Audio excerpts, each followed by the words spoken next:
धर्मशास्त्र बाइबल के अध्ययन में आप सब दर्शकों को हमारी ओर से नमस्कार। प्रिय दर्शकों, आज हम उत्पत्ति की किताब अध्याय 8 वचन 14 से लेकर 22 तक अध्ययन करने जा रहे हैं। मुझे आशा है कि आपके पास भी धर्मशास्त्र बाइबल होगा। मेरे पास है, मैं आपके लिए पढ़ देना चाहता हूँ। यहाँ पर इस तरह लिखा है, और दूसरे महीने के 27वें दिन को पृथ्वी पूरी तरह से सूख गई। तब परमेश्वर ने नूह से कहा, तू अपने पुत्रों, पत्नी और बहुओं समेत जहाज में से निकल आ। क्या पक्षी, क्या पशु, क्या सब भांति के रेंगने वाले जंतु जो पृथ्वी पर रेंगते हैं, जितने शरीरधारी जीव जंतु तेरे संग हैं, उन सबको अपने साथ निकाल ले आ, कि पृथ्वी पर उनसे बहुत बच्चे उत्पन्न हो और वे फलें फूलें और पृथ्वी पर फैल जाएं।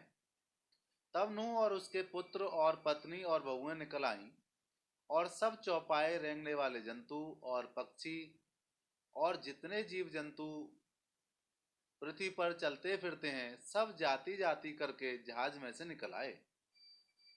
तब नूह ने यहोवा के लिए एक वेदी बनाई और सब शुद्ध पशुओं और सब शुद्ध पंछियों में से कुछ कुछ लेकर वेदी पर होम बलि चढ़ाया। इस पर यहोवा ने सुखदायक सुगंध पाकर सोचा, मनुष्य के कारण फिर मैं कभी भूमि को साफ न दूंगा। यद्यपि मनुष्य के मन में बचपन से जो कुछ उत्पन्न होता है वो बुरा ही होता है, तो भी जैसा मैंने सब जीवों को अब मारा है, वैसे उनको फिर कभी ना मारूंगा। अब से जब तक पृथ्वी बनी रहेगी, तब तक बोने और काटने के समय, ठंड और तपन, धूप काल और शीतकाल, दिन और रात निरंतर होते चले जाएंगे। साथियों, इससे पहले कि हम भेदभरी बातों की तरफ चलें, आइए प्रभु से प्रार्थना करें। पिता परमेश्वर, हम धन्यवाद देते हैं सुंदर समय के लिए कि आपने ऐसा समय ठहराया कि हम अपने दर्शकों से तेरे वचन के द्वारा बात कर सकें।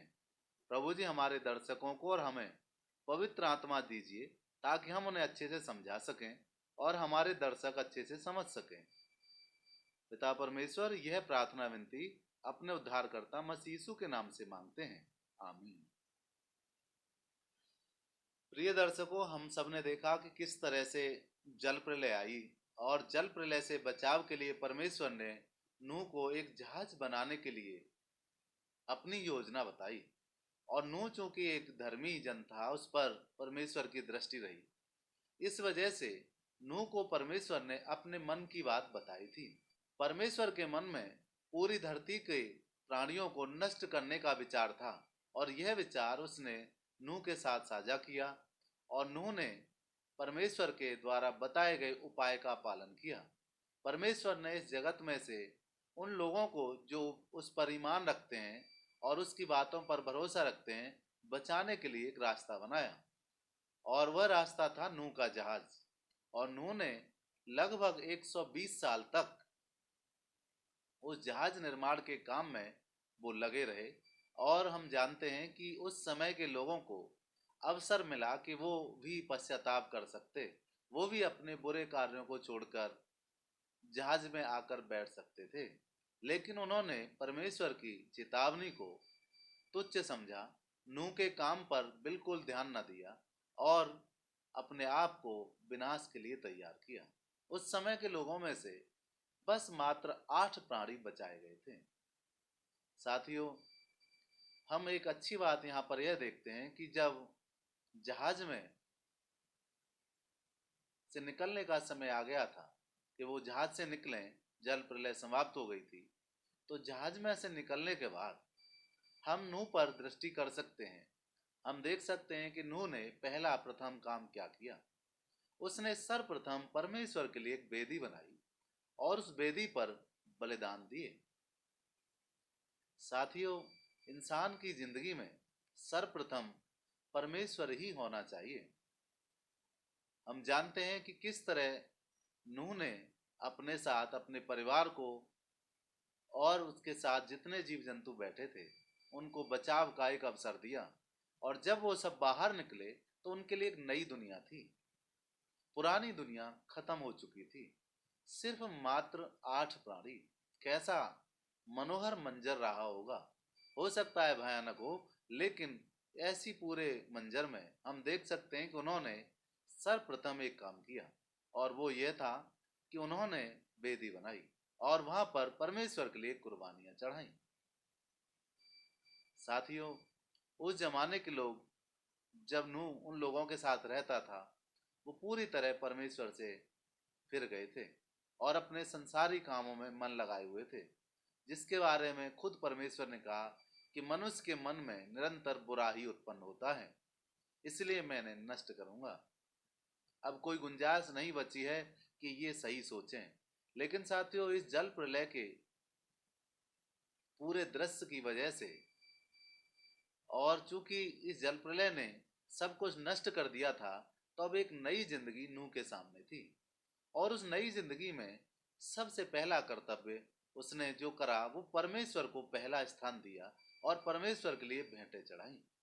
और इस भेंट का, इस बलिदान का नतीजा ये हुआ कि परमेश्वर प्रसन्न रहे और परमेश्वर ने फिर कभी जगत को नष्ट नहीं करने का, कहना चाहिए कि एक तरह से वायदा किया नूह के साथ।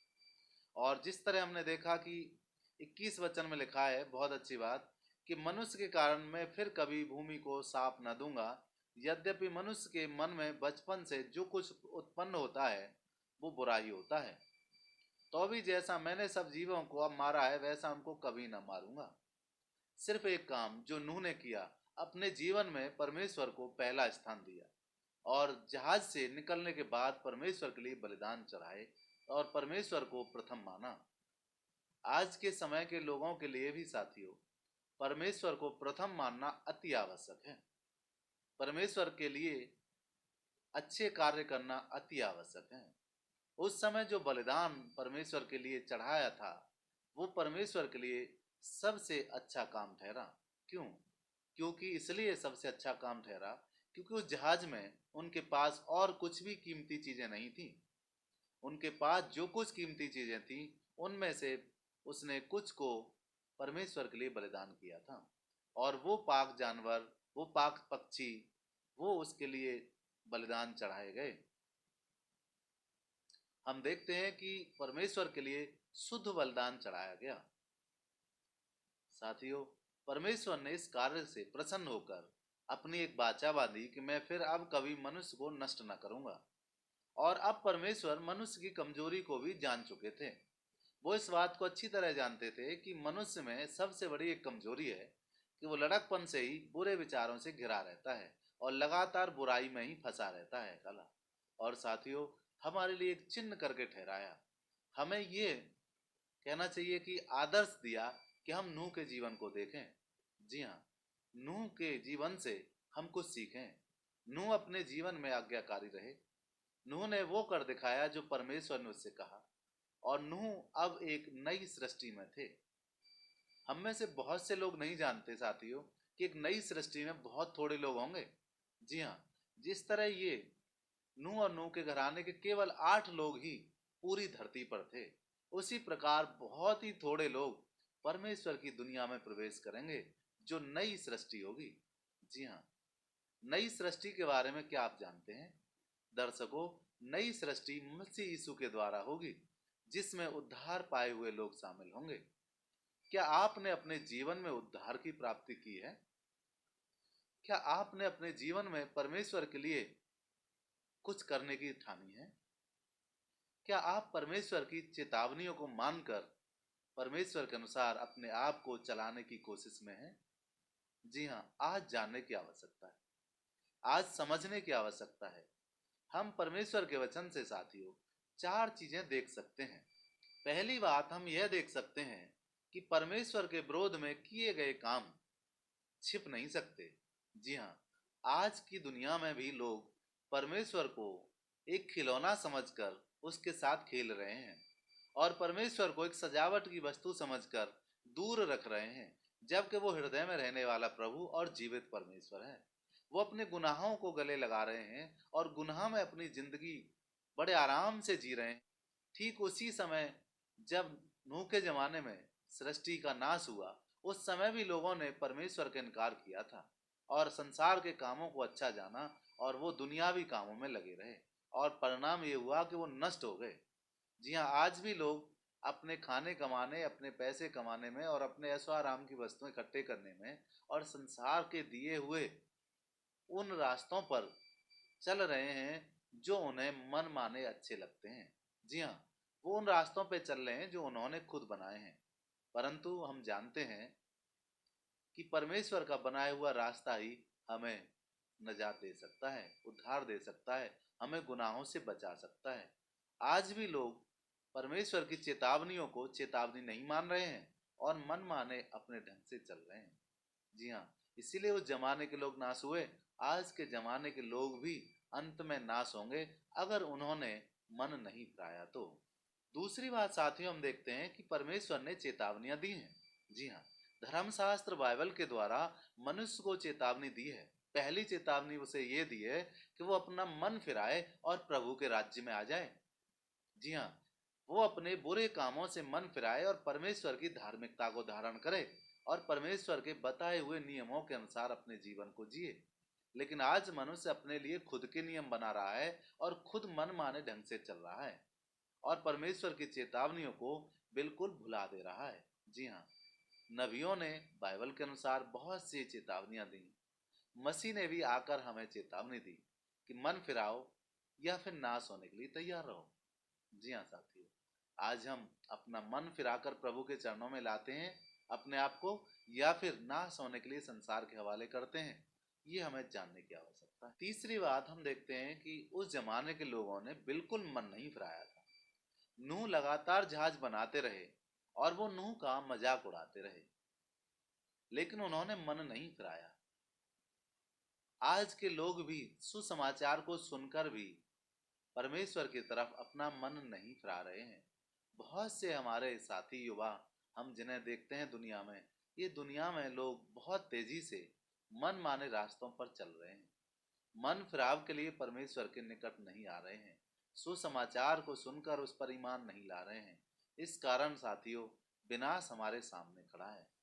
आज के समय में भी लोग बिल्कुल अपने कामों से शर्मिंदा नहीं हो रहे हैं और अपने कामों के द्वारा परमेश्वर को रिस दिला रहे हैं। जी हाँ, फिर भी परमेश्वर ने मनुष्यों से परमेश्वर ने नूह से वाचा बांधी कि वो फिर कभी नष्ट नहीं करेगा। जी हाँ, सच में उन लोगों को परमेश्वर बचाता है जो परमेश्वर पर पूरा विश्वास करते हैं और परमेश्वर के बताए हुए मार्ग पर चलते हैं। परमेश्वर ने इस जगत में मसीह यीशु को भेजा है ताकि वो हमें धर्म का रास्ता दिखाए, सच्चाई का रास्ता दिखाए और सत्य बातों को हमें समझाए। जी हाँ, आज हमें प्रभु यीशु मसीह के बारे में भी जानने की अति आवश्यकता है। वह मार्ग और सत्य और जीवन है, बिना उनके कोई पिता तक नहीं पहुंच सकता, ऐसा धर्मशास्त्र बाइबल में लिखा है। आज के समय के लोगों ने परमेश्वर के उपाय जानकर अगर अपने आप को परमेश्वर के हवाले किया है तो निश्चय उनके जीवन में बदलाव आना निश्चित है, उनका बचाया जाना निश्चित है।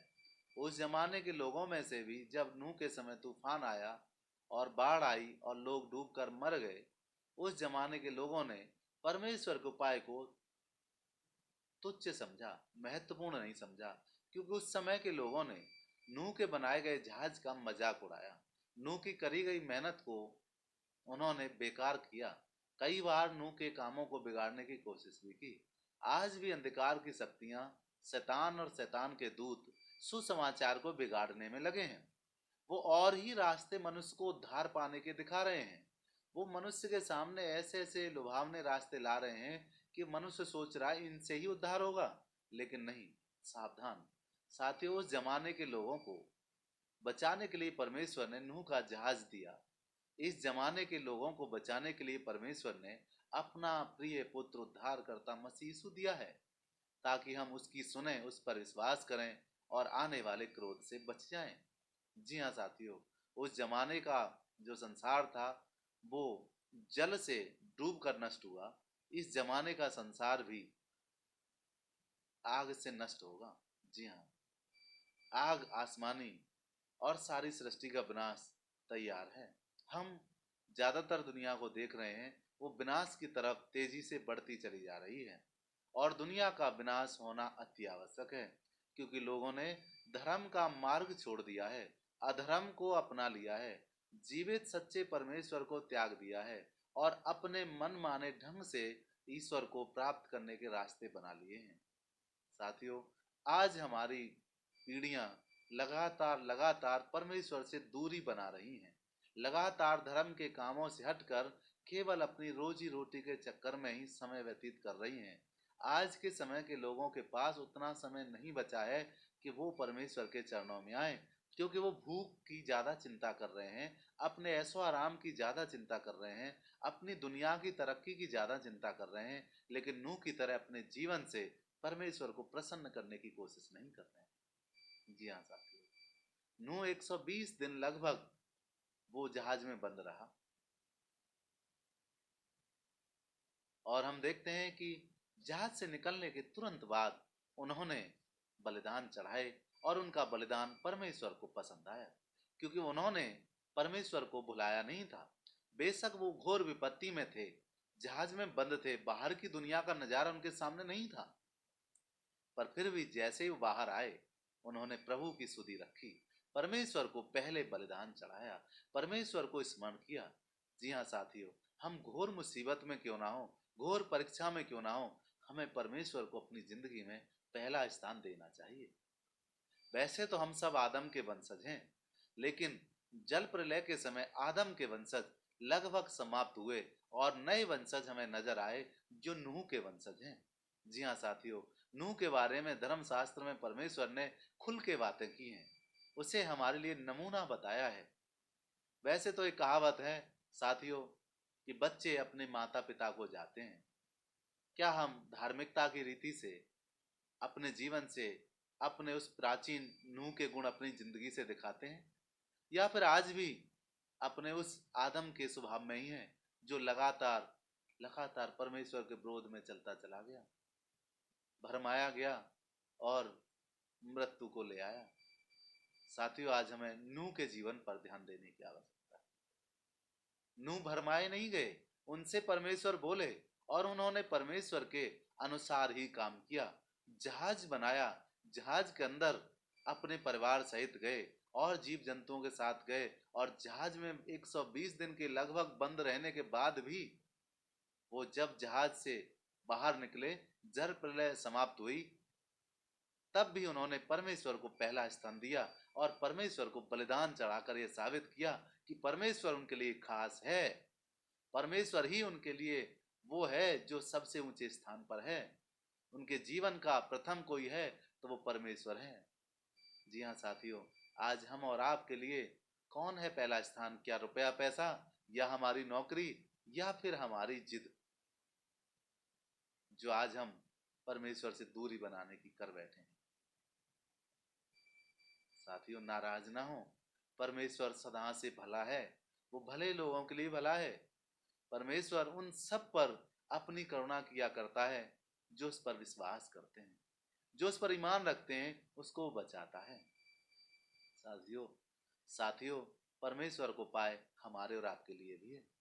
क्या हम मसीह यीशु पर विश्वास करते हैं कि वो हमें बचाने इस जगत में आए, हमारे पापों के लिए मारे गए, हमारे पापों के लिए गाड़े गए, और हमारे पापों के लिए ही वो जी उठे, ताकि हमें नया जीवन मिले? साथियों, ये हमारे लिए एक खुशखबरी है। जिस प्रकार नूह के लिए जहाज एक खुशखबरी था, जब तक वो जहाज में ना बैठे तब तक उस जहाज के भेद को ना समझे। जी हाँ, हम भी मसीह यीशु पर जब तक विश्वास ना लाएंगे तो मसीह यीशु के द्वारा कैसे बचाए जाते हैं, इस बात को नहीं समझ पाएंगे। आज हमें उस पर विश्वास करने की आवश्यकता है। हमारे कार्यक्रम का साथियों समय समाप्त हो गया। अगले कार्यक्रम में फिर मुलाकात होगी। तब तक के लिए प्रभु आप सबको आशीष दे। नमस्कार।